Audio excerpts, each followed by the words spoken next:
Hi everyone, and welcome to Creative Chelsey. Today I'm excited to be sharing with you my second alternative project using the September 2022 paper pumpkin kit called Spooky Treats. This fun kit created 18 treat boxes. You're going to get enough supplies to create 6 in 3 different designs. What I like to do is take the contents of the kit and create my own alternative projects, usually handmade cards. But today I'm going to be showing you a different way to create treat boxes using the contents. And so I've got these 2 that I've already done, and I'm going to share with you how to create a third one today. If you are new to my channel and want to see more of my videos, click on the subscribe button and then the bell for notifications. I would love to be your Stampin' Up! Demonstrator and help you with any of your paper crafting needs. To purchase any of the products you see me use today, please visit my online store, and the link is in the description below. So the piece that we're going to be using today is this inside part of the matchbook box. So you can see here that this one is black, and I've stamped it with white stars. If you're interested in seeing me heat emboss some white stars, you can check out my first alternative project. And again, if you click on the corner in the top right, it will take you to my playlist where you can watch me unbox the original kit and make all of my other alternative projects. They'll all be listed in that playlist. So that's the piece that we're going to be using. This one I used the white, and I stamped the spiders in fresh freesia. So that's that white box there. Today I'm going to be using the orange one, and that's this one from the original project. So we're going to first start with our stamping.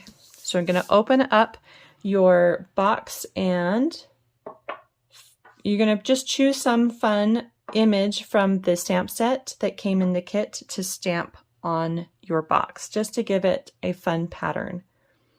I'm thinking I want to do the bat. So I'm going to do the bat image, and I'm going to use Memento black ink.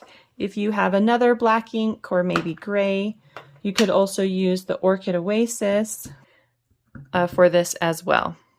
So you're just going to stamp all over. We don't need to focus too much on these flaps, the top part, but you do want to do the bottom, this section that's right next to the main part.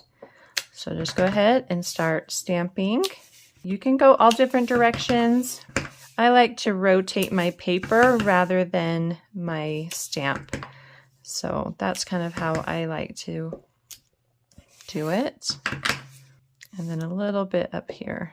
So I think that looks pretty good. I might add actually just one more over here just to kind of complete that look. I know I'm going to be cutting some off. All right, so once you have stamped your image onto your box, we're going to do some cutting. So when we put this box together, we're going to have a top and a bottom. And I'm just going to say this is my top. So I'm just going to go ahead, maybe take a marker or a pencil and just put T for top.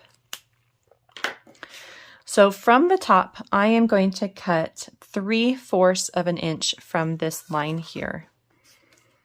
So I'm going to go ahead and fold this down again just so I have a nice flat edge, and then line that up with 3/4. Make sure it's nice and straight and trim that off. Now, if you want to keep stamping more of that, you can. Looks like I've got a little bit of ink on my fingers, which is kind of smudging. And that's okay. It's a Halloween box. If it's a little smudged, I'm okay with that. So then we have this section here. This is the part that has that little nub that goes inside this little opening here. I'm going to cut 1 inch from that. And it's okay if it's 1 inch from the top of that. It doesn't really matter if it's the top or that bottom area. I'm just going to do the top. So trim 1 inch from that. Okay. All right, so at the moment, I'm going to flip it again so that this straight edge, which is the top, is at the top. I'm going to now fold around all these score lines that are right along the front of my box. Okay, so fold those and use a bone folder to make a nice crease.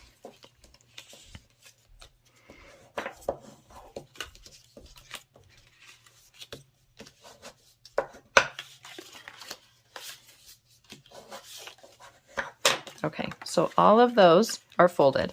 Next, I'm going to score along the second layer of score lines. So do you see this is my first level, this is my second level.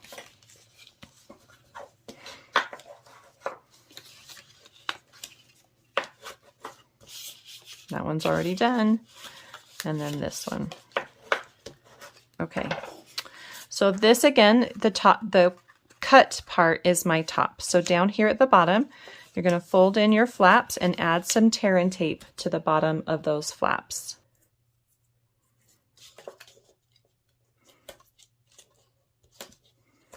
I'm also up here going to add some tear and tape right to that score line. Okay, so if I fold that flat, we have tear and tape on the flaps and on the score line.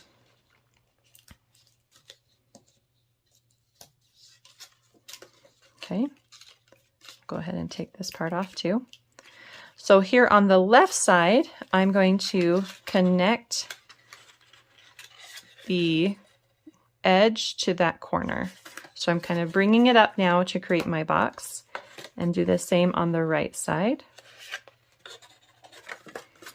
And then this bottom flap comes in, and I'm going to connect it. This is the bottom one, not the side I cut. Just connect it to that adhesive there. And then I'm going to add some adhesive.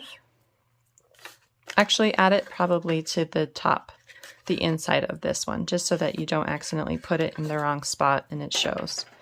Okay, so it goes on the inside of that back flap. And that's going to come right across. And you will have a score line. On the back side, but it's the back and that's okay. So go ahead and make sure all of that is nice and strong there. Then your flaps are going to come in and they're going to come down into that. To make it fit a little easier into the box, what we're going to do is we're going to angle it. So we're going to cut from the center of the flap here to the top, and do the same over here on this side. So center to top. And then you can fold those in, and you can see how those, just kind of pop them in a little bit. They fold down nicely and then tuck in that part, and you have another cute little box. All right, so now we get to decorate it. And what I've done for the decorating is I've taken the leftover pieces from my first alternative project. And so I'll just kind of walk you through what I did. For my spider, I took the fresh freesia piece and I cut it the center part out. So there's going to be about a 1-inch strip and then two kind of strips here, and we're just using that center piece there. Okay, and I'll give you the dimensions that I cut it down to in just a second. For my ghost piece, I used the white part, and I just used that large piece again, cut that down, and then I used my blending brushes with some crushed curry ink to add a little bit of yellow to that piece. Okay. Today I want to use the plaid piece.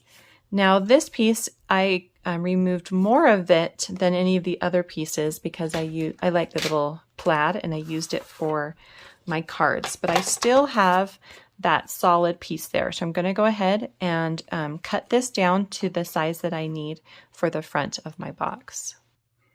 And that size is 2 inches by 2.5. So I'm going to start with my 2-inch and go ahead and cut that. And then trim to 2.5 inches.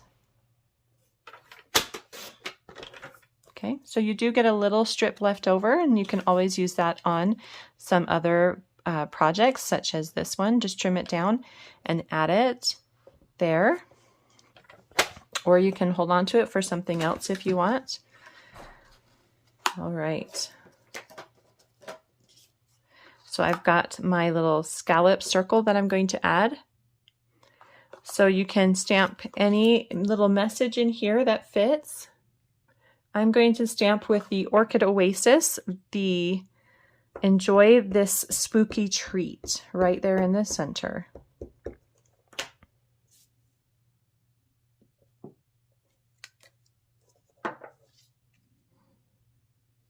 And then I'm going to pop that up with some dimensionals. And I'm going to add the rectangle to the front with dimensionals as well. Now the fun part about being able to make a box from the inside, you might be thinking to yourself, why would I want a box? I already have a box. Why would I want to make more boxes?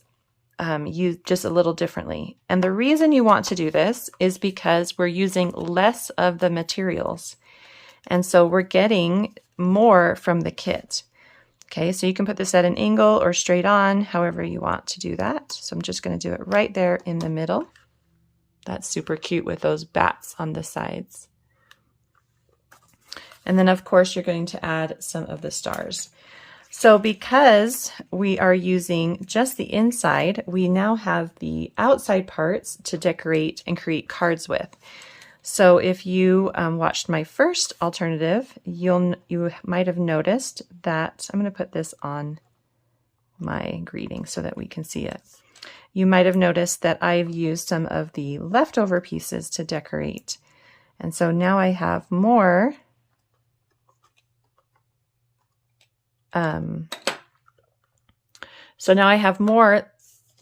pieces from the kit that I can create things with. So if you want boxes and cards, this is a really good option for you. So here's just a quick close-up of the other box so that you can see how I put those together. Everything is popped up on dimensionals, just like this one. I didn't do the bats here on dimensionals. That's onto the yellow. Same here. The strips are not dimensionals, but everything else does have dimensionals. So super cute, fun alternative treat box for this kit. I hope you enjoyed watching me create this fun project today. If you're interested in getting your own paper pumpkin kit, please visit the link below to subscribe. And if you would like to see written instructions or close-up images on how to create this box, you can visit my blog, creativechelsey.com. Thanks so much for watching. Have a creative day. Bye.